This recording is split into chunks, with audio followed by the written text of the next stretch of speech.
The Enox outbreak.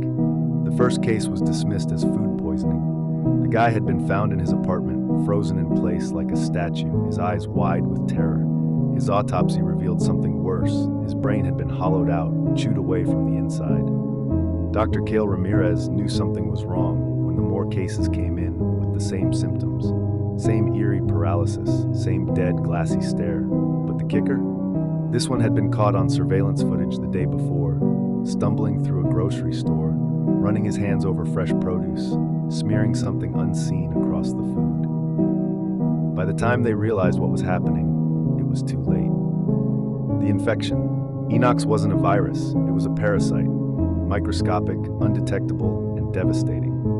It spread through contaminated food, embedding itself in the brainstem within hours of ingestion. The infected wouldn't know it first.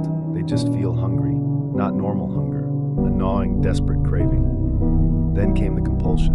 The parasite needed to spread, so it forced its host to seek out food, markets, restaurants, anywhere they could infect more meals. The victims would touch, breathe, and bleed onto anything edible. Their minds still trapped inside, screaming, but their bodies no longer theirs to control. And then, paralysis. The parasite had no use for them anymore. It switched gears, feasting on their nervous system, shutting them down piece by piece. First, their legs, then their arms, then their lungs, until finally their brain was nothing but a husk. The collapsed cities fell into chaos.